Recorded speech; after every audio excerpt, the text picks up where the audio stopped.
नमस्कार, इंडिया 9 में आपका बहुत बहुत स्वागत है। कर्नाटका का जो चुनाव है उसकी कैंपेनिंग पूरी परवान चढ़ चुकी है। कल शाम 5 बजे तक नेताओं को बोलने की आजादी है, लाउडस्पीकर की आजादी है, रैली की आजादी है, हेलीकॉप्टर की आजादी है। उसके बाद शांति, और उस शांति में आप जो कर्नाटका के वोटर हैं उन्हें अपना मन टटोलना है कि किसकी बात उन्हें समझ में आई। लेकिन आज जो सुपर संडे, जो सियासी संडे रहा, उसके बारे में पहले आपको कुछ बताते हैं। विधानसभा चुनाव का प्रचार अंतिम चरण में है। सभी दलों ने अपनी पूरी ताकत झोंक दी है। एक तरफ भारतीय जनता पार्टी, बीजेपी, प्रधानमंत्री नरेंद्र मोदी के कंधों पर धुआंधार चुनाव प्रचार कर वोटरों को लुभाने की कोशिश कर रही है। बेंगलुरु में आज प्रधानमंत्री मोदी ने 10 किलोमीटर का लंबा रोड शो किया।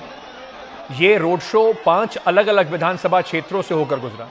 गृह मंत्री अमित शाह ने भी आज कर्नाटक में कई रैलियां की और रोड शो में भी शिरकत की। वहीं कांग्रेस की ओर से प्रियंका गांधी ने आज बेंगलुरु साउथ में रोड शो किया। राहुल गांधी ने पुलकेशी नगर में रैली की और बीजेपी पर निशाना साधा। रोड शो में प्रधानमंत्री नरेंद्र मोदी ने एक चुनावी रैली भी संबोधित की, जिसमें सोनिया गांधी के कल हुबली में दिए गए भाषण पर पलटवार किया। आपको बता दें, सोनिया गांधी पूरे इस चुनाव में पहली बार कैंपेन के लिए उतरी। उन्होंने कल कैंपेन की हुबली में अपनी पार्टी के लिए। उसमें एक शब्द उन्होंने ऐसा कहा जो प्रधानमंत्री को मौका मिला जिसको अपनी कैंपेन में उसका पलटवार करने का। सबसे पहले आपको सुनाते हैं कि प्रधानमंत्री ने क्या कहा।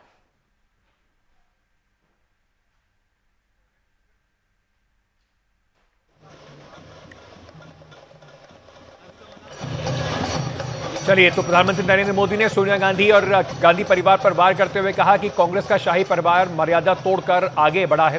कांग्रेस का शाही परिवार ने कहा है कि कर्नाटक की संप्रभुता की रक्षा करना चाहते हैं। क्या आपको पता है कि संप्रभुता का अर्थ क्या होता है? कांग्रेस कर्नाटक को भारत से अलग मानती है। कांग्रेस खुलकर कर्नाटक को भारत से अलग करने की वकालत कर रही है। टुकड़े टुकड़े गैंग कहकर प्रधानमंत्री ने अपना जो भाषण है उसको अटैक करते हुए, कांग्रेस पे हमला करते हुए खत्म किया। कर्नाटक में सोनिया गांधी ने कल हुबली में रैली की थी और उन्होंने कहा था कि कांग्रेस किसी को भी कर्नाटक की प्रतिष्ठा, संप्रभुता और अखंडता के लिए खतरा पैदा करने की इजाजत नहीं देगी। इसमें से एक शब्द प्रधानमंत्री ने पकड़कर उस पर आज का अपना हमला पूरा रखा। प्रधानमंत्री मोदी ने सोनिया गांधी द्वारा कर्नाटक में कहे गए शब्द संप्रभुता यानी कि सॉवरेनिटी शब्द के इस्तेमाल पर ऐतराज जताया। तो पहले आपको जरा समझाते हैं कि इसका अर्थ क्या है। सॉवरेनिटी, संप्रभुता क्या होता है? राजनीतिक सिद्धांत यानी पॉलिटिकल थ्योरी के मुताबिक संप्रभुता का मतलब होता है किसी भी सरकार का अपने भौगोलिक इलाके में अपने सभी मामलों पर पूरी तरह नियंत्रण, यानी वो पूरी तरह से समृद्ध हो, उसी कोई भी बाहरी ताकत का इन्फ्लुएंस ना हो, उस पर नियंत्रण ना हो। दरअसल राजनीतिक सिद्धांत के तहत किसी भी देश के लिए कम से कम 4 तत्व जो है वो जरूरी होते हैं, जो देश कहलाया जाता है, जिससे देश बनता है। जनसंख्या, भूभाग, सरकार और संप्रभुता। यही चारों चीजें मिलकर किसी भी देश को एक देश होने का दर्जा देती है। लेकिन कर्नाटका के मामले में संप्रभुता को इसलिए नहीं इस्तेमाल किया जाना चाहिए क्योंकि कर्नाटका से जुड़े कई फैसले देश की सरकार और उसकी संसद भी लेती है। इसी मुद्दे पर कांग्रेस को घेरने की कोशिश प्रधानमंत्री नरेंद्र मोदी ने की। कांग्रेस पर प्रधानमंत्री नरेंद्र मोदी बरसे और बहुत सारी उन्होंने अपनी पूरी कैंपेन रैली में बातें कही। उन्होंने कहा, जो कुल मिलाकर उन्होंने ये भी बातें कही, कांग्रेस को फ्रॉड कहते हुए प्रधानमंत्री ने हमला किया। जवाबी कार्रवाई राहुल गांधी ने कांग्रेस की तरफ से की। राहुल गांधी ने कहा कि बीजेपी ने 4 सालों में जितना पैसा कर्नाटक से चोरी किया है, जरा राहुल गांधी ने क्या कहा, जरा वो दिखाते हैं। उतना पैसा हम किसानों को वापस दे रहे हैं। मणिपुर आज नफरत की राजनीति के कारण जल रहा है। इसी नफरत की राजनीति के खिलाफ भारत जोड़ो यात्रा की थी। वो मन की बात करते हैं, हम आपके मन की बात सुनते हैं, ऐसा राहुल गांधी ने कहा। सुनील राजपूत इस वक्त कर्नाटक के जो चुनाव है उस पर और बात करने के लिए हमारे पास इस वक्त मेहमान जुड़ रहे हैं, क्योंकि बिल्कुल अब अंतिम पड़ाव है कैंपेन का। किसको कौन से मुद्दे पर वोट मांग रहा है, किसका मुद्दा चल रहा है, इस पर बात करने के लिए सुरेंद्र राजपूत हमारे साथ कांग्रेस के प्रवक्ता हैं जुड़ रहे हैं। हमारे साथ वसंती हरिप्रकाश हैं, वरिष्ठ पत्रकार। हमारे साथ श्वेता यादव हैं, प्रवक्ता जेडीएस की। राजीव जेटली भारतीय जनता पार्टी के प्रवक्ता हैं, कुछ देर में हमारे साथ जुड़ने वाले हैं, उनके पास भी चलेंगे। लेकिन सुरेंद्र राजपूत जी, सबसे पहले मैं आपसे ही शुरू करना चाहता हूं। प्रधानमंत्री जी को एक ऐसा शब्द आज मिल गया, एक नया शब्द जो कल सोनिया गांधी जी ने बोला था, जिसको लेकर उन्हें खासा ऐतराज है। और सही बात यह भी है कि कहीं ना कहीं एक स्टेट के कॉन्टेक्स्ट में शायद वो शब्द सटीक बैठता नहीं है। तो ऐसा लग रहा है कि स्लॉग ओवर में कांग्रेस एक के बाद एक फुल टॉस दिए जा रही है प्रधानमंत्री को। बड़ा मसला आ जाता है। कहते हैं ना कि समंदर ये तेरी खामोशी कुछ और कहती है, मगर साहिल पे टूटी कश्तियां कुछ और कहती हैं। और मेरी आंखों ने देखे इस शहर के कई मंजर, मगर अखबार की सुर्खियां कुछ और कहती है। एकदम संप्रभुता जानते हैं, हम सब लोग संप्रभु राष्ट्र के निवासी हैं, संप्रभु राज्य के भी निवासी हैं। क्यों इस्तेमाल किया गया? आज पहला राज्य है कर्नाटक, जिसमें कर्नाटक के 898 कोस्ट एरिया के गांव जो महाराष्ट्र से जुड़े हुए हैं, वहां पर महाराष्ट्र की योजनाएं चल रही हैं। और ये कभी ऐसा नहीं हुआ इतिहास में, महाराष्ट्र की योजनाएं कर्नाटक के गांवों में चल रही हैं। और ये संप्रभुता का उल्लंघन है। इस चीज को अगर प्रधानमंत्री जी नहीं समझते हैं, मुख्यमंत्री बसवराज बोम्मई नहीं समझते हैं, अमित शाह नहीं समझते हैं, तो निश्चित तौर पर कर्नाटक के प्राइड पर यह हमला है। कर्नाटक के प्राइड पर हमला तब भी हो जाएगा जब नंदनी को आप अमूल से क्या नाम वो करने की, रिप्लेस करने की कोशिश करेंगे। तो संप्रभुता तो हमला ऑलरेडी भारतीय जनता पार्टी के कमजोर और करप्ट शासन में महाराष्ट्र के ने अपने 898 गांवों में करी। सुरेंद्र भाई, जो रीजनल प्राइड की आप बात कर रहे हैं वो एक अलग मसला है। पर इस शब्द की ही अगर मैं बात करूं तो राजनीति शास्त्र में आपको ये, आप पढ़ते हैं और आपको भी पता है ये बात, कि इसका कहीं ना कहीं इस्तेमाल एक देश के बारे में होता है, राज्य के बारे में नहीं होता। ये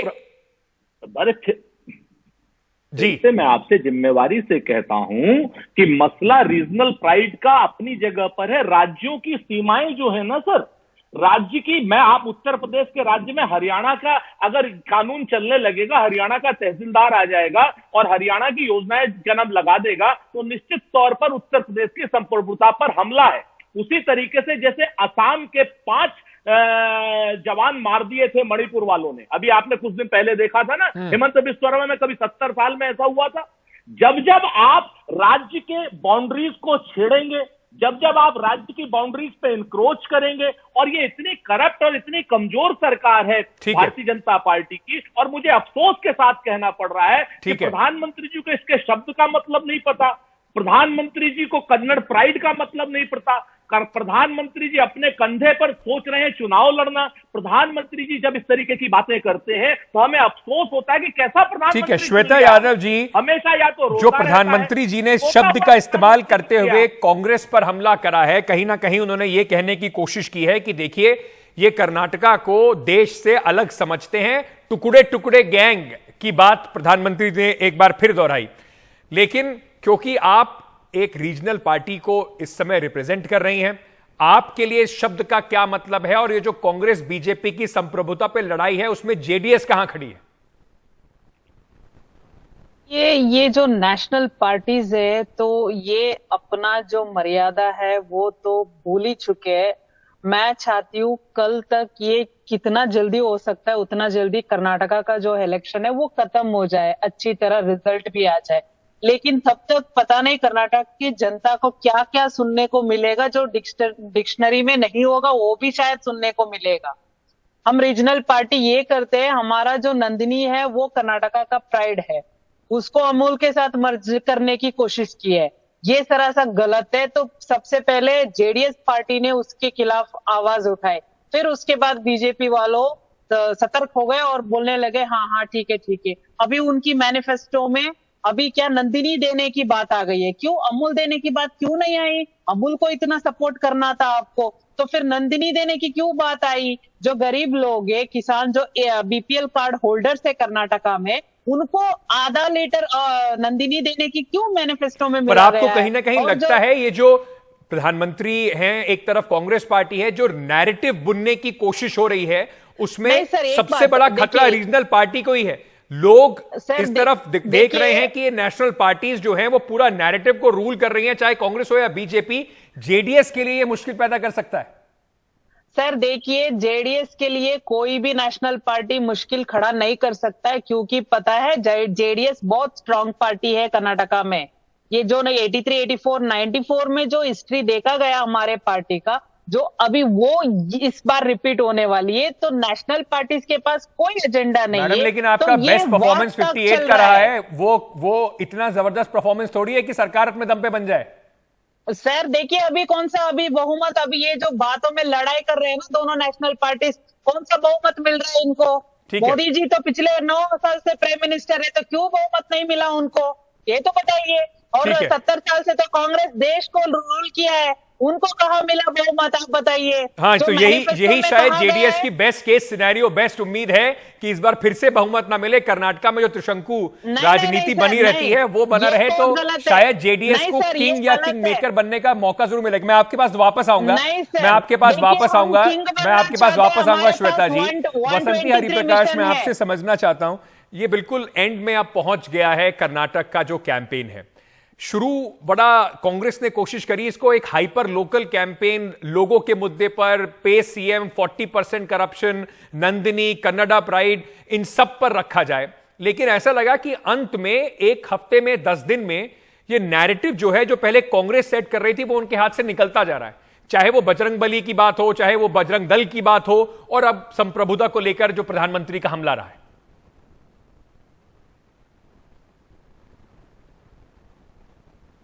नमस्कार अंकित जी। देखिए, कर्नाटका में जो है हर पार्टी, चाहे वो कांग्रेस हो, जनता दल, सेक्युलर हो या फिर बीजेपी हो, लोगों को इस नैरेटिव में ही बांध के रखने की कोशिश हर पार्टी करती ही है। मैं अभी मतलब 24 घंटे भी नहीं हुए, मैं ग्राउंड पे जाकर आई। वरुणा गई थी, जहां पर सिद्धरामैया जो कि फॉर्मर चीफ मिनिस्टर हैं कर्नाटका के, वो लड़ रहे हैं कांग्रेस टिकट पर।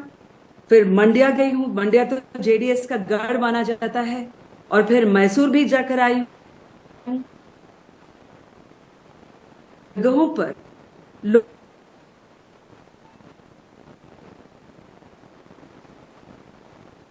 कुछ आपकी आवाज में कुछ परेशानी है मैडम, हम ठीक करके उसे दोबारा आपसे बात करते हैं। जी, आप मुझे सुन पा रही हैं? या सुन पा रही हूँ? हाँ जी, आप जी अब बोलिए, आपकी आवाज अब ठीक आ रही है।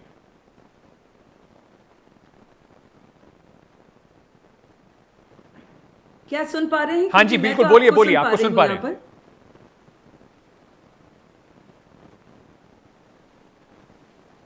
मैम सुन पा रहे हैं आपको, please go ahead. Yes, if you can hear me. तो ग्राउंड पे जो है, लोगों की जो मांगे हैं, उसको कोई पार्टी ज्यादा जोर नहीं दे रही है। वो आपस में लड़ते ही वो बिजी हुए जा रहे हैं। जैसे कि कल एक बीजेपी की, एक भाजपा के एक सम्मेलन में मैं थी, जहां पर वहां के नेता कह रहे थे कि जल जीवन मिशन इतना सफल रहा है यहाँ पर कि जो महिलाएं बहुत दूर दूर जाया करती थी पानी लाने के लिए, उन्हें कोई अभी आवश्यकता नहीं है, आप खुद जानते हैं। और मैंने अपने पास एक ग्रामीण महिला थी, उनसे पूछने की कोशिश की मैंने पूछा, कनाडा में पूछा कि निम्म मनेली नल्ली दिया, अंद्रे आपके घर में एक नल है क्या? और वो बोले, अरे नहीं, मुझे तो इतना दूर चल के जाना पड़ता है। लेकिन वो जो भीड़ थी वहां पर, जो वहां पर बीजेपी का जो ऑडियंस था, तो वो एक अलग ही उनकी मांग अलग है, और जो वहां पर नेता जो मंच पे हैं उनकी बात अलग है। तो ये जो डिस्कनेक्ट है जन और पक्ष के बीच, ये तो बहुत ही बड़ा है। कोई भी इस मुद्दे को, चाहे वो भ्रष्टाचार हो, इसको सीरियसली ले ही नहीं रहा है। और ये विभिन्न भागों की मैं बात कर रही हूँ, क्योंकि बैंगलोर और मैसूर ही नहीं जो निर्णय करते हैं कर्नाटक के विजय को किसी भी पक्ष के लिए। बिल्कुल बिल्कुल, और बहुत सारे रीजन है। कोस्टल कर्नाटका का अपना अलग महत्व है, हर रीजन का अपना अलग महत्व है। जेटली साहब जुड़ गए हमारे साथ, थोड़ी मुश्किल हो रही थी उनके कनेक्शन में जुड़ने। जेटली साहब बहुत बहुत शुक्रिया। मैं सबसे पहले सुरेंद्र राजपूत साहब से पूछ रहा था, और अभी वसंती जी ने उसके बाद एक बहुत बढ़िया कमेंट करी। प्रधानमंत्री संप्रभुता की बात कर रहे थे, उससे पहले हम बजरंगबली की, आज जेपी नड्डा साहब अभी केरला स्टोरी देख रहे हैं बैठ के, वहां पर एक नैरेटिव की कोशिश की जा रही है। वसंती जी कह रही थी, जो वरिष्ठ पत्रकार हैं, कह रही मैं जमीन पर हूं, नेताओं के भाषण में और लोगों के मुद्दे में काफी फर्क है, तो फिर क्यों इन मुद्दों के ऊपर भारतीय जनता पार्टी कैंपेन टिक जाती है आके?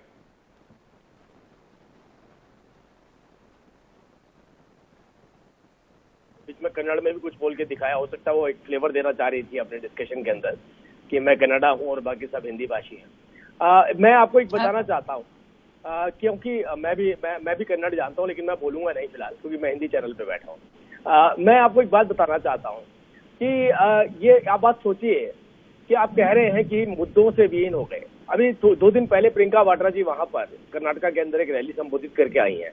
उन्होंने बहुत स्पष्ट कहा, देखिए भारतीय जनता पार्टी आती है आतंकवाद के ऊपर चर्चा करती है, भारतीय जनता पार्टी आती है धर्म के ऊपर चर्चा करती है, भारतीय जनता पार्टी आती है राष्ट्रवाद के ऊपर चर्चा करती है। मतलब ये चर्चाएं हटा दीजिए आप। अगर ये चर्चाएं हट जाएंगी तो कांग्रेस पार्टी जो है ना वो कंफर्ट जोन में पहुंच जाएगी। वो सबसे बड़ी सहूलत महसूस करेगी कि अब हम चुनाव हमारे पक्ष में आना शुरू हो गया। क्योंकि राष्ट्रवाद की तो चर्चा भी नहीं होनी चाहिए, आतंकवाद की चर्चा नहीं होनी चाहिए। इनको वही बेंगलोर चाहिए जिस बेंगलोर के अंदर बम ब्लास्ट हुआ करते थे। इन्हें वही बेंगलोर चाहिए जिस बेंगलोर के अंदर देश विरोधी गतिविधियां पैदा होती थी और उनको सर्वाइवल, उनका पोषण भी किया जाता था। इस तरीके से अगर कर्नाटका की जनता को ठगा जाएगा, एक कन्नड़ को ठगा जाएगा, उसको ये कहा जाएगा इन मुद्दों से अलग हटके सोचिए, तो आप कांग्रेस के पार्टी के साथ जुड़ जाएंगे। अगर इन मुद्दों को भारतीय जनता पार्टी लेकिन कहीं ना कहीं ये मुद्दे 2024 के चुनाव में भी तो बात की जाएगी ना, राष्ट्रीय चुनाव होगा। अभी उसके लिए ये भी तो जरूरी है कि उसके घर में पानी आ रहा है या नहीं आ रहा है, या उन मुद्दों पे बात नहीं होगी। उसको ये कह दिया जाएगा कि नेशनल मुद्दों पे बात कर लेते हैं, पानी तुम्हारे घर में अगली बार देखेंगे। नहीं, मैं तो आप अंकित जी, मैं बेंगलोर में रहा हूँ, मैंने इस कर्नाटका को बहुत करीब से देखा है। इस कर्नाटका के अंदर गली के चौराहों के ऊपर लोग बाल्टी लेके खड़े होते थे, उसमें पानी बाद में निकलता था, शराब पहले निकल जाती थी। बंगारप्पा साहब की सरकार भी मैंने देखी है वहां पर। खैर मैं अभी उसमें नहीं जा रहा हूँ, लेकिन मैं आपसे कह रहा हूँ कि अब कर्नाटका की जनता विकास के साथ साथ अपनी सुरक्षा भी मांगती है। अब सुरक्षा की गारंटी अगर कोई सरकार उनको नहीं दे सकती तो उस सरकार को कर्नाटका में रहने का अधिकार नहीं है, ना चुनाव लड़ने का। ठीक है सुरेंद्र राजपूत, आप लोग क्योंकि नेशनलिस्ट मुद्दों पर कहीं ना कहीं कमजोर खड़े होते हैं, इस वजह से राजीव जेटली साहब कह रहे हैं कि आपको जरूरत पड़ती है कि देखिए नंदिनी की बात कर लीजिए, क्योंकि ये लोकल मुद्दा है, ये आपके लिए ज्यादा बेहतर है, कांग्रेस को सूट करता है। अंकित भाई, बड़ा मसला हो जाता है जब भारतीय जनता पार्टी के वो लोग जिनके आतंक से सीधे रिश्ते हैं, बुरहान वानी के घर में जो 40 लाख रुपए लेकर के जाते हैं, जिनका जम्मू कश्मीर का स्टेट हेड एक डिजिटल ऑर्गेनाइजेशन का अमित शाह के पीछे खड़ा होता है, जिसको पुलिस 2 लाख रुपए का बदमाश होता है, पुलिस उसको मार देती है अमरनाथ यात्रियों की सुरक्षा के लिए। वो पार्टी आज की डेट में राष्ट्रवाद और पीडीपी से समझौता करने वाली पार्टी राष्ट्रवाद की, एक पाकिस्तान के 2 पाकिस्तान हमने किए, आतंकी ये लोग क्या जाने, जिनकी उंगली तक नहीं कटी हो। हमारे 2 प्रधानमंत्री आतंकवाद की घटनाओं में गए और झीरम घाटी में पूरी की पूरी कांग्रेस को नेस्त नाबूद कर दिया था इसी आतंकवाद ने। उल्टी सीधी बातें सलवा, चूंकि कर्नाटक में इनका कुछ चल नहीं रहा है। कर्नाटक में इनकी आज की डेट में जो 40% की करप्ट और बेईमान सरकार है, वो वहां पे असलियत के मुद्दे नहीं लाने देना चाहती, इसीलिए अपनी सारी कैंपेन सिर्फ नरेंद्र मोदी के चारों ओर घेर करके चल रहे। भाई क्यों नहीं बसवराज मुंबई के साथ आप बात कर पा रहे? बिल्कुल मुंबई को अपने ठीक है, मेरे पास समय बिल्कुल खत्म हो गया है जेटली जी, क्योंकि आप थोड़ा देर से जुड़े हैं। मैं आपको 30 सेकंड दे सकता हूं उसका जवाब देने के लिए कि प्रधानमंत्री तो प्रधानमंत्री है ना सर, मुख्यमंत्री थोड़ी बन जाएंगे वो जिनके चेहरे पर आप वोट ले रहे हैं। वहां पे अब आपका कोई ऐसा नेता ही नहीं जिसके चेहरे पर आप वोट ले सके। देखिए हमारे विधायक माइक्रो लेवल पर वहां चुनाव लड़ रहे हैं, हमारे सांसद वहां पर पूरी तरह से एक्टिव है, हमारा काडर वहां पर पूरी तरह से एक्टिव है। लेकिन गौर कीजिए ना, अभी राजपूत जी ने आपने कितना लंबा वक्त, मैं जब से जुड़ा हूं तब से आप सोचिए कितने मुद्दों के ऊपर चर्चा करी। इसीलिए इन्होंने अपने मैनिफेस्टो के अंदर एक संदेश देने की कोशिश करी थी किसी वर्ग को, किसी धर्म को, कि देखिए हमने ये काम करने जा रहे हैं, इस काम को करने की वजहों से आप लोगों को जो है ना एक हम रास्ता देने वाले हैं दोबारा से एंट्री का कर्नाटका के अंदर। अगर हमने बैन लगा दिया बजरंग दल के अंदर तो ये आपके लिए कंफर्ट जोन रहने वाला है, मतलब आपके दरवाजे दोबारा खुलने वाले हैं। और जो भी लोग अपनी आस्था यहाँ पर आजादी से आज प्रकट कर रहे हैं, उनके वो अधिकार अगर हमारी पार्टी आई, हमारे मैनिफेस्टो के अंदर हमने क्लियरली लिखा है कि वो छीन लिए जाएंगे। ठीक है, उन लोगों को जीने का अधिकार नहीं होगा वहां। मैं बिल्कुल, समय मेरे पास खत्म हो गया है। Vasanti ji, I can only give you 10 seconds ma'am. फिर से मैं आपसे वही सवाल पूछ रहा हूं क्योंकि आप जमीन पर हैं इस वक्त आपका कैलकुलेशन क्या कहता है, कौन से मुद्दे हैं जो लोगों तक पहुंच रहे हैं, रेजोनेट कर रहे हैं, जिनकी लोगों में चर्चा है? वो क्या नेशनलिस्ट मुद्दे ज्यादा हैं या रीजनल लोकल मुद्दे ज्यादा हैं?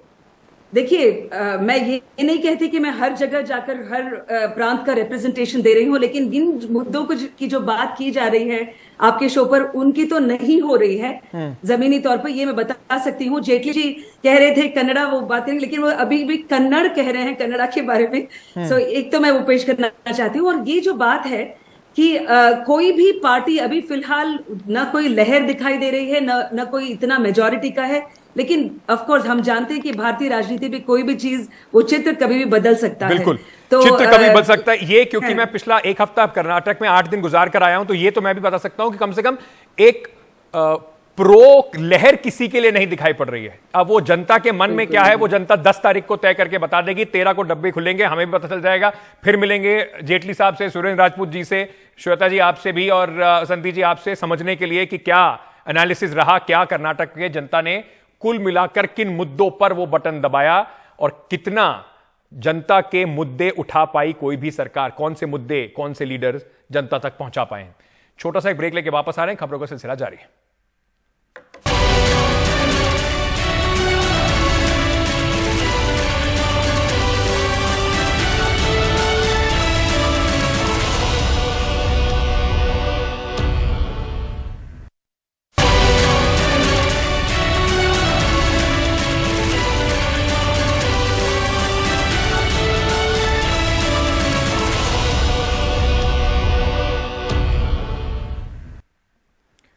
एनसीपी सुप्रीमो शरद पवार सियासत के बड़े खिलाड़ी क्यों माने जाते हैं, इसका थोड़ा सा ट्रेलर जो है वो अभी भी देखने को मिला पिछले 2-3 दिनों में।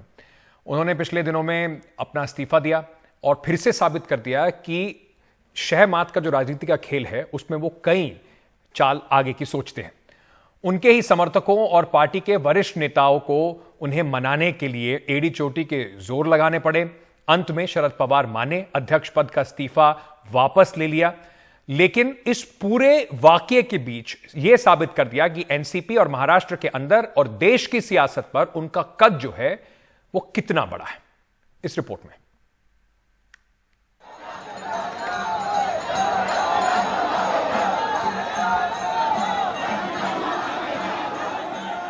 अपक्ष ज्यांना चालवायचं त्यांना चालवू दे। साहेब, लोक माझे सांगाती म्हणतात, आपण सगळ्या लोकांचं आपण ऐकावं साहेब। लोक सांगतात तसं आपण ऐकावं। मी हात जोडून विनंती आहे।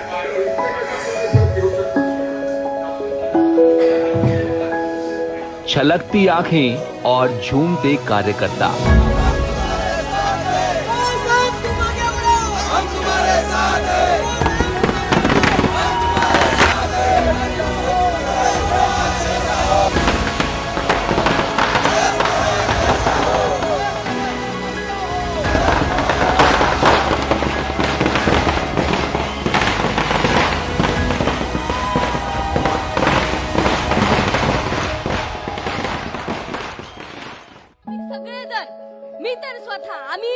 शरद पवार के एनसीपी अध्यक्ष पद छोड़ने के फैसले से लेकर फैसले की वापसी के ऐलान तक जो कुछ हुआ, उससे एक बार फिर यही साबित हुआ कि शरद पवार को समझना मुश्किल ही नहीं, नामुमकिन है। पद छोड़ने से पद पर बने रहने के ऐलान तक में जिस तरह से बारामती से विपक्ष तक त्राहिमाम बचा, उससे एक बार फिर समझ में आया कि महाराष्ट्र से लेकर राष्ट्र की राजनीति में शरद पवार का क्या कद है। नहीं, हमारा समर्थन का कोई सवाल नहीं। पवार साहब का निर्णय, पवार साहब का डिसीजन, हमारा डिसीजन। महाराष्ट्र छोड़ दो, पूरे हिंदुस्तान में पवार साहब चाहिए हमको। जो भी उनका निर्णय होगा आप लोग मानेंगे उसको? जो भी उनका निर्णय मानना पड़ेगा ना, वो हमारे बड़े सरदार है। भारतीय राजनीति का ये वट वृक्ष 80 साल की उम्र में भी इतनी मजबूती से कैसे खड़ा है, ये समझने के लिए आपको इसकी जड़ों को टटोलना होगा। उनके गढ़ बारामती में जाना होगा।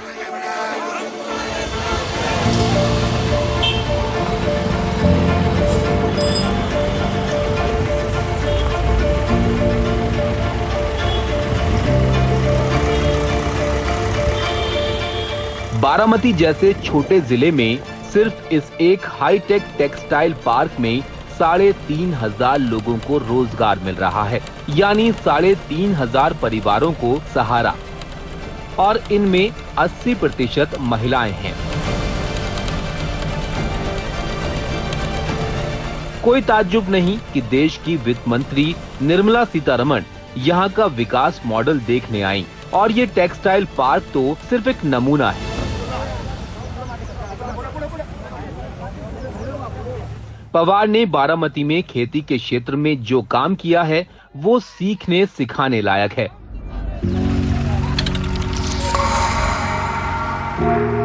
बात 1960 की है, जब बारामती सूखे का सामना कर रहा था।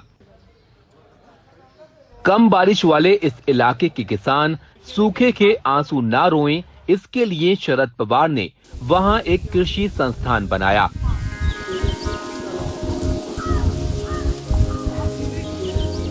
आज आलम यह है कि न सिर्फ यहाँ के किसान कम पानी वाली खेती की तकनीक सीख चुके हैं, बल्कि देश भर के किसानों को भी सिखा रहे हैं।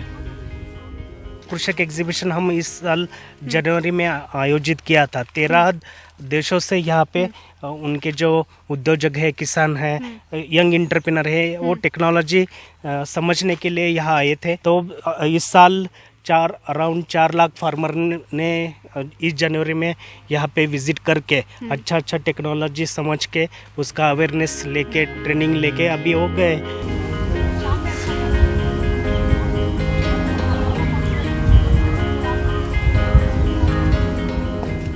शरद पवार के बनाए कृषि विज्ञान ट्रस्ट के जरिए यहाँ के लोगों ने इजराइल और नीदरलैंड से जाकर खेती के आधुनिक तरीके सीखे और बारामती के लोगों को सिखाया, जिसका फायदा ये हुआ कि किसानों की लागत कम और आमदनी ज्यादा हो गई। तो आप समझ सकते हैं क्यों बारामती में पवार परिवार बीते 55 साल से चुनाव नहीं हारा, क्यों खुद शरद पवार 6 बार जीते, 4 बार महाराष्ट्र के सीएम रहे, सुप्रिया सुले 3 बार सांसद बनी और अजीत पवार 6 बार विधायक। लेकिन पवार की पर्सनैलिटी का सिर्फ एक पहलू है बारामती। पवार उन कुछ नेताओं में हैं जिनकी तारीफ विपक्ष के नेताओं से लेकर उनके साथ काम कर चुके ब्यूरोक्रेट्स तक करते हैं। आज शरद राव जी का जीवन देखते हुए लगता है कि जहां भी उनकी नजर गुजरेगी सब दूर से उनको सलाम आएगी, और उसका कारण करीब 5 दशक से ज्यादा अखंड एक निष्ठ साधना।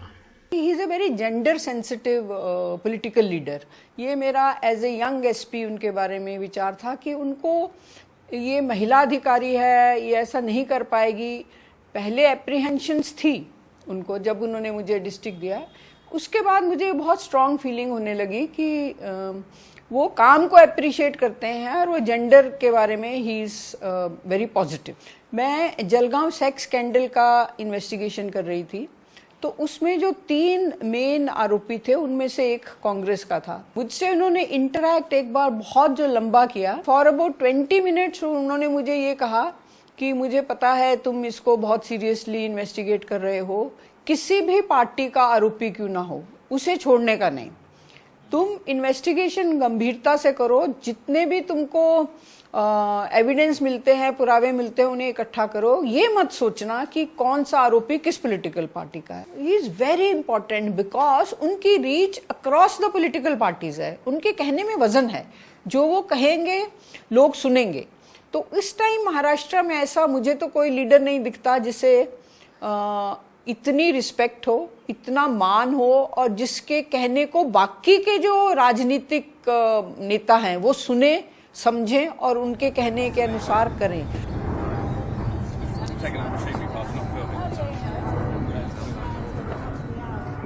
शरद पवार के मुख्यमंत्री रहते महाराष्ट्र में तैनात एक वरिष्ठ पुलिस अधिकारी बताते हैं कि उस जमाने में आज की तरह अफसरों पर अपना काम कराने के लिए दबाव नहीं बनाया जाता था। रिक्वेस्ट आती थी, अगर काम नियम में नहीं बैठता तो वो मना कर देते थे और दोबारा फिर फोन नहीं आता था। वो कहते हैं कि शरद पवार की प्रशासनिक क्षमता और ज्ञान अद्भुत है।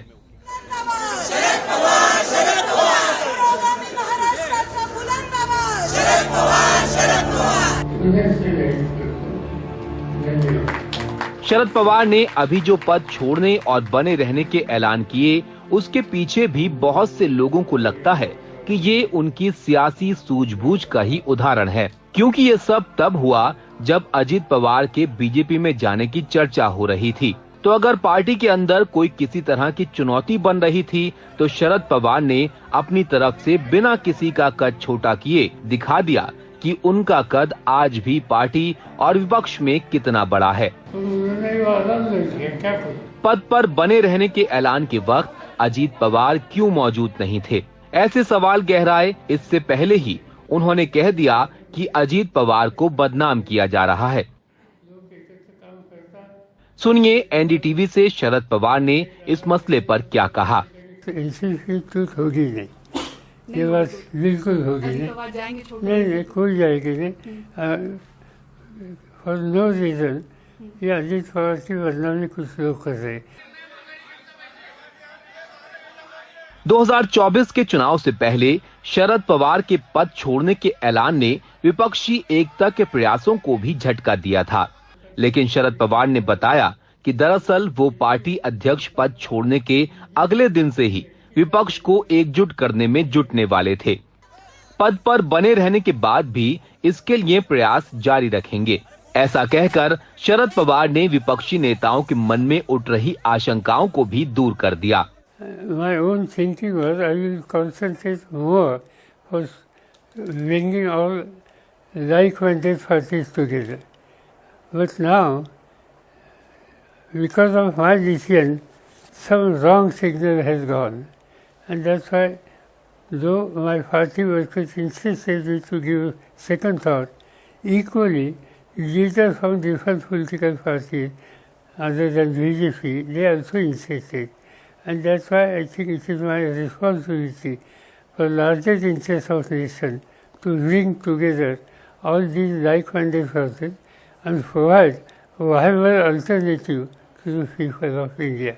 And that I am going to do aggressively. Congress, Samajwadi party से लेकर आरजेडी तक न जाने कितनी पार्टियां हैं जो विरासत के सवाल पर मुसीबत में फंसी हैं। ऐसे में शरद पवार का ये कहना कि अभी तो पद पर हूं, लेकिन जल्द ही एक प्लान लेकर आऊंगा कि आगे पार्टी कौन कौन संभालेगा, अपने आप में एक नजीर है। 2019 में बीजेपी के खेमे में जा चुके अजित पवार को वापस लाना हो या फिर एमवीए जैसे अचंभे को अंजाम देना हो, पवार ने हमेशा चौंकाया है। परिवार, पार्टी, पब्लिक और पॉलिटिक्स को कैसे संभालना है, कैसे संभालना चाहिए, इसके लिए भी भविष्य में भारतीय राजनीति और राजनीतिक परिवार शरद पवार की ओर देखें तो ताज्जुब नहीं कीजिएगा।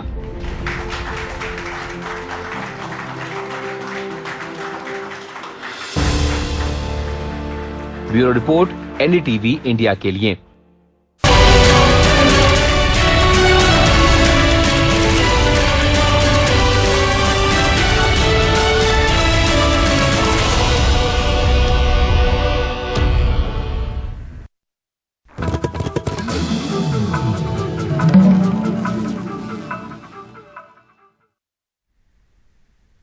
नमस्कार, मैं हूं सुशील बहुगुणा। कर्नाटक में 10 मई को मतदान होना है विधानसभा चुनाव के लिए। 13 मई को नतीजे हैं और अब आखिरी 24 घंटे चल रहे हैं चुनाव प्रचार के। आज कर्नाटक में सुपर सियासी संडे रहा प्रचार के लिहाज से। विधानसभा चुनाव के प्रचार के लिए सभी दलों ने पूरी ताकत झोंक दी। सबके स्टार प्रचारक आज मैदान पर उतरे रहे, चाहे प्रधानमंत्री मोदी हों, कांग्रेस के नेता राहुल गांधी, प्रियंका गांधी हों या बीजेपी के और तमाम कद्दावर नेता। प्रधानमंत्री भी धुआंधार प्रचार में जुटे रहे। बेंगलुरु में आज उन्होंने 10 किलोमीटर लंबा रोड शो किया। ये रोड शो 5 अलग अलग विधानसभा क्षेत्रों से होकर गुजरा। उधर गृह मंत्री अमित शाह ने भी कर्नाटक में कई रैलियां की, रोड शो किए। प्रियंका गांधी ने आज बेंगलुरु साउथ में रोड शो किया और राहुल गांधी ने पुलकेशी नगर में रैली कर बीजेपी पर निशाना साधा।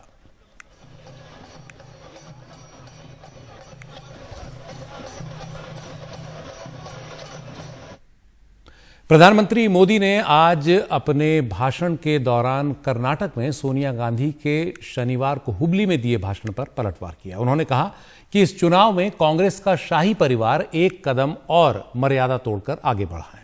कांग्रेस के शाही परिवार ने कल कर्नाटक में कहा कि वो कर्नाटक की संप्रभुता की रक्षा करना चाहते हैं। क्या आपको पता है इसका अर्थ क्या है? कांग्रेस कर्नाटक को भारत से अलग मानती है, ये प्रधानमंत्री मोदी ने कहा और कहा इसके बाद कि कर्नाटक भारत का अभिन्न अंग है। मैं हर कन्नडिगा की भावना को समझता हूं। कांग्रेस का इतिहास यही रहा है। कांग्रेस ने भाई को भाई से बांट दिया, राज्यों को आपस में लड़वाया। प्रधानमंत्री ने साथ ही जनता से पूछा कि ऐसा कहने वाली कांग्रेस को वो सजा देगी या नहीं। कल सोनिया गांधी ने दरअसल कहा था कि कांग्रेस किसी को भी कर्नाटक की प्रतिष्ठा, संप्रभुता या अखंडता के लिए खतरा पैदा करने की इजाजत नहीं देगी। और इसी में जो संप्रभुता शब्द का इस्तेमाल सोनिया गांधी ने किया, उसे लेकर प्रधानमंत्री ने उन पर निशाना साधा। इस चुनाव में अब कांग्रेस के शाही परिवार ने कल कर्नाटका में आकर के बोला है, उन्होंने कहा है कि कर्नाटका की सॉवरेनिटी की रक्षा करना चाहते हैं। कर्नाटका की सॉवरेनिटी यानी कि कर्नाटका की संप्रभुता, क्या आपको पता है कि इसका अर्थ क्या होता है? इतने सालों से पार्लियामेंट में बैठे हैं, भारत के संविधान का शपथ लिया है और ये बात बोलते हैं, जब कोई देश, सुनिए दोस्तों, जब कोई देश आजाद हो जाता है तो उस देश को संप्रभु राष्ट्र कहते हैं। कांग्रेस जो कह रही है, इसका मतलब है कि कांग्रेस कर्नाटका को भारत से अलग मानती है। क्या आपको मंजूर है ये बात? आपको मंजूर है? ऐसा कहने वाली कांग्रेस को सजा करोगे नहीं करोगे?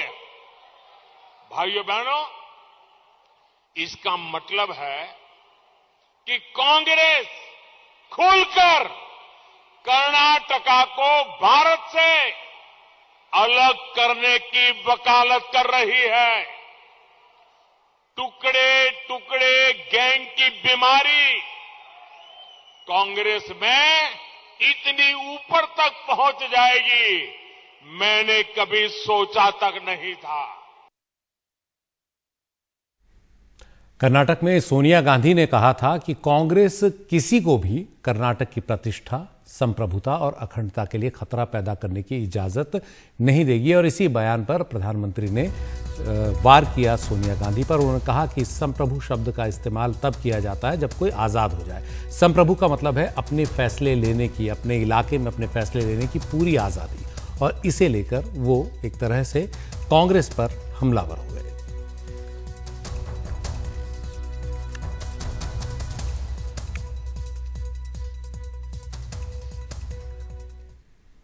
कर्नाटक विधानसभा के लिए जोर शोर से चुनाव प्रचार में जुटे प्रधानमंत्री मोदी ने थोड़ा समय निकालकर आज कुछ समय के लिए एक ऐसे आदिवासी समुदाय के लोगों से बात की जिसके कई लोगों को हाल ही में ऑपरेशन कावेरी के तहत हिंसाग्रस्त सूडान से सुरक्षित देश वापस लाया गया। इस दौरान इस समुदाय हक्की पिक्की के लोगों ने सूडान से सुरक्षित वापसी के लिए प्रधानमंत्री मोदी का धन्यवाद अदा किया।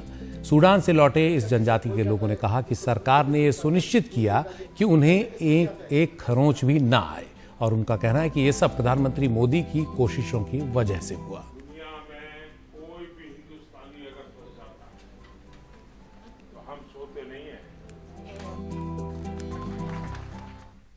बेंगलुरु में कांग्रेस ने भी जोर शोर से आज प्रचार किया। कर्नाटक के तमाम इलाकों में भी कांग्रेस के नेता आज छाए रहे। राहुल गांधी और प्रियंका गांधी बेंगलुरु के अलग अलग इलाकों में प्रचार करते दिखाई दिए। कई रैलियां और रोड शो उन्होंने आज किए। कांग्रेस नेता राहुल गांधी ने प्रधानमंत्री मोदी को हर रैली में घेरा। बीजेपी को, राज्य की कर्नाटक की मुंबई सरकार को हर रैली में घेरा। उन्होंने कहा कि मोदी मन की बात करते हैं, हम आपके मन की बात सुनते हैं। और हमारे सहयोगी निहाल किदवई बेंगलुरु से दे रहे हैं ये जानकारी।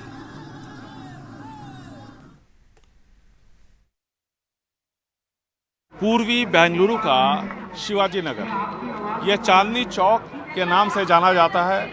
मुस्लिम बहुल्य इलाका है और यहाँ पर पिछले कम से कम 3 दशकों से यहाँ की जो सीट है वो कांग्रेस के पास रही। अभी रिजवान अरशद कांग्रेस के यहाँ से विधायक हैं। इससे पहले रोशन बेग लगातार जीतते रहे, लेकिन कुछ विवादों में फंसने के बाद जब मामले ने तूल पकड़ा तो रोशन बेग ने कांग्रेस छोड़ा और फिर बीजेपी ने उन्हें टिकट नहीं दिया। उन्होंने पूरी कोशिश की थी। अब रिजवान अरशद वहाँ पर मौजूद हैं, जो कि स्थानीय कांग्रेस के विधायक हैं। बेंगलुरु शहर में कुल 28 सीटें हैं। अगर बृहत बेंगलुरु की बात करें, जिसको ग्रेटर बेंगलुरु कहते हैं, वहाँ 32 सीटें हैं, यानी 4 सीटें ग्रामीण इलाकों की है। बेंगलुरु की जो 28 सीटें हैं उनमें से 11 सीट कांग्रेस के पास, 15 सीटें बीजेपी के पास और 2 सीट जेडीएस के पास थी जब 2018 में विधानसभा चुनाव हुए थे। अगर आप ग्रेटर बेंगलुरु की बात करते हैं, जिसमें 4 ग्रामीण इलाके की सीटें हैं, उसमें से 2 सीट जेडीएस ने और 2 सीट बीजेपी ने जीती थी। बीजेपी पूरी कोशिश कर रही है। प्रधानमंत्री नरेंद्र मोदी ने तकरीबन 35 किलोमीटर का रोड शो 2 दिनों में किया, शनिवार और रविवार को, और उन्हें बहुत उम्मीद है कि इस बार बीजेपी अच्छा कर पाएगी। हालांकि बीजेपी का जो खाता बेंगलुरु शहर में पहली बार खुला था वो 1994 में खुला था, जब पहली बार बेंगलुरु में LK आडवाणी ने एक रोड शो किया था दक्षिण बेंगलुरु में, और उसके बाद पहली बार 4 सीटें बेंगलुरु जीती थी 1994 में। उससे पहले बेंगलुरु में, इस शहर में बीजेपी की सीट नहीं थी। तो इस बार उसके बाद बीजेपी ने अपनी स्थिति बहुत मजबूत की है और यहाँ पर कांग्रेस भी जद्दोजहद कर रही है। जेडीएस को भी लगता है कि 4 से 6 सीटें वो जीत सकते हैं, तो उनकी भी अपनी कोशिश है। सबों के अपने दावे हैं। नरेंद्र मोदी के रोड शो में काफ़ी भीड़ थी।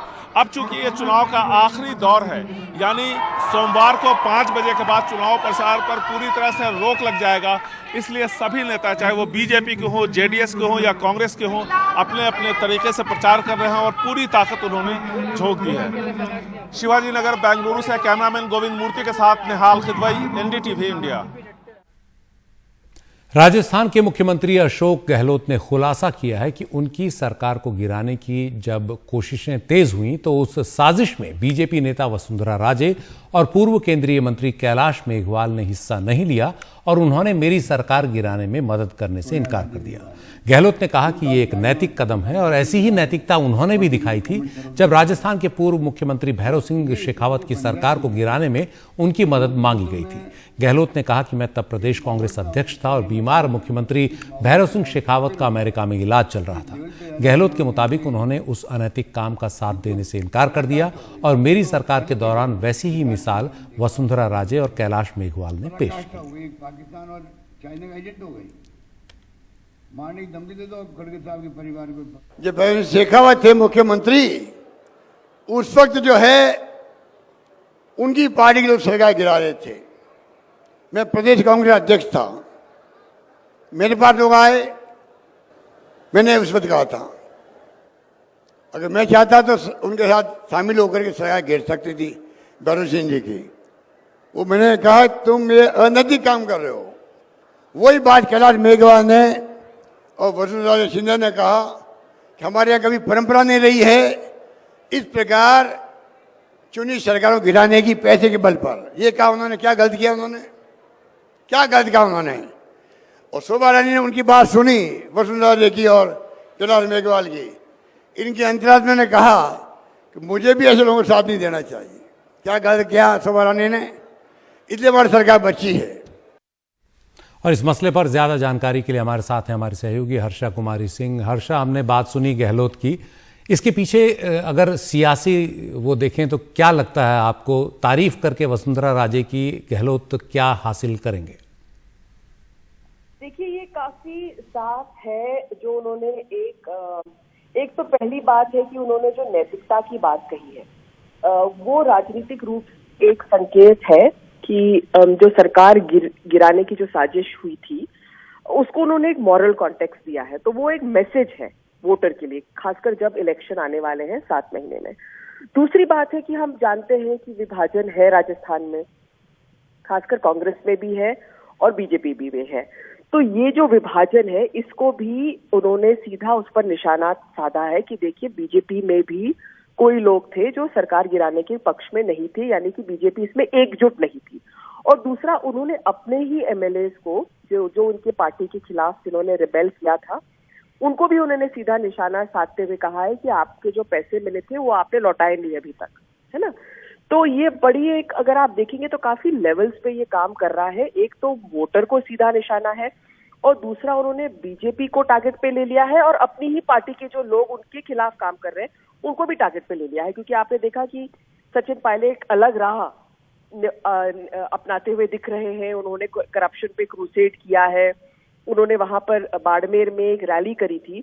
तो अगर आप करप्शन की बात कर रहे हैं तो यहाँ भी उन्होंने सीधा जो पायलट कैंप है उस पर निशाना लगा दिया है कि जो पैसे यहाँ पर सरकार को दिए थे सरकार गिराने के लिए वो लौटाए नहीं गए हैं। तो इशारों ही इशारों में उन्होंने सारी बात कह दी है।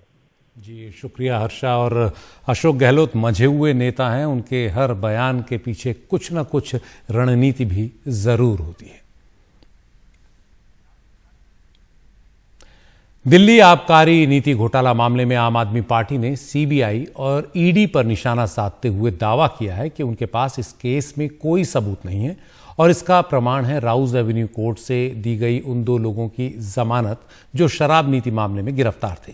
दिल्ली सरकार में शिक्षा मंत्री आतिशी ने प्रेस कॉन्फ्रेंस कर कहा कि राजेश जोशी और गौतम मल्होत्रा को मिली जमानत से इस बात का सबूत है। उन्होंने कहा कि इससे पता लगता है कि 1 पैसे के भी भ्रष्टाचार का सबूत सीबीआई और ईडी के पास नहीं है।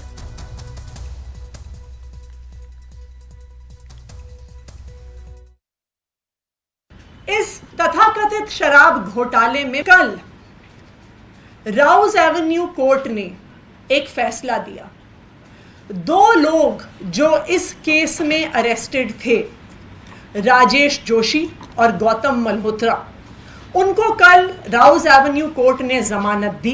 ये राउज एवेन्यू कोर्ट का ऑर्डर ये स्पष्ट कर देता है कि 100 करोड़ तो छोड़िए, 30 करोड़ छोड़िए, 1 नए पैसे के भ्रष्टाचार का सबूत ईडी और सीबीआई के पास नहीं है। कोर्ट कन्विक्टेड करेगा या क्विट करेगा ये तो कोर्ट बताएगा, लेकिन अपने आप को सेल्फ ऑनेस्टी का सर्टिफिकेट देना बंद करिए। अगर मानक है तो जिस प्रकार से मनीष सिसोदिया जी को बोला गया है कि वो प्राइम एक्यूज्ड हैं और कॉन्स्पिरेटर हैं, तो अभी तक आपने और आप चूंकि उनके साथ हैं और असली किंगपिन तो अरविंद केजरीवाल साहब आप हैं। आपकी भी जो जगह है वो जेल में बहुत जल्दी होने वाली है।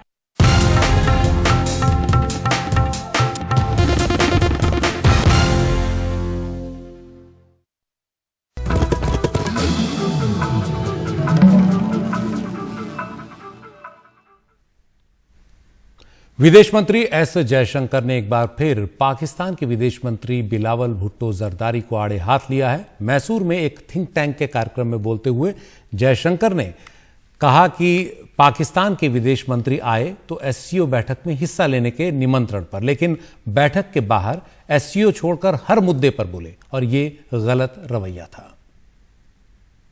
What do I do as a host? See, if I have a guest who's a good guest, I'm a good host. But अगर मेहमान अच्छा हो तो मैं अच्छा मेजबान। विदेश मंत्री एस जयशंकर ने ये कहकर पाकिस्तान को करारा जवाब दिया है। उन्होंने कहा कि एससीओ बैठक में हिस्सा लेने आए पाकिस्तान के विदेश मंत्री ने मौके का गलत इस्तेमाल किया। We invited the Pakistani foreign minister because there was an SCO foreign ministers meeting, and when it comes to multilateral meetings, you invite people to discuss that subject. But if you look at what were his public utterances outside in the press conference and other interviews, He's not spoken about the SCO at all. He's spoken about everything else pertaining to India.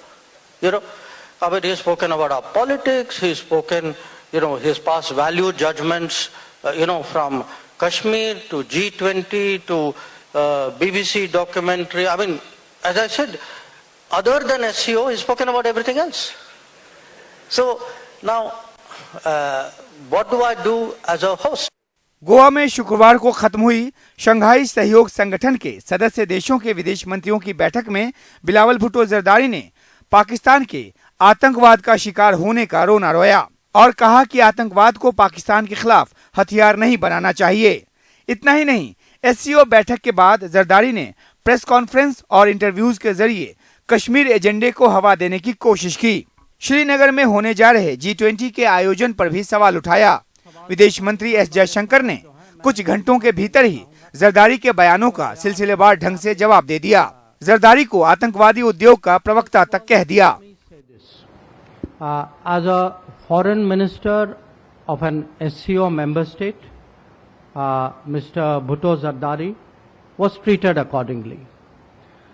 As a promoter, justifier, and I'm sorry to say spokesperson of a terrorism industry, which is the mainstay of Pakistan, his positions were called out and they were countered. S Jaishankar के इस तल्ख रवैये से पाकिस्तान बौखला गया है और उनके बयानों की आलोचना में जुटा है। जयशंकर ने भारत का रुख एक बार फिर साफ कर दिया। चीन की पहल वाले SCO की बजाय सार्क के मंच को तवज्जो देने से जुड़े एक सवाल पर विदेश मंत्री ने पाकिस्तान को आतंकवाद पर फिर घेरा।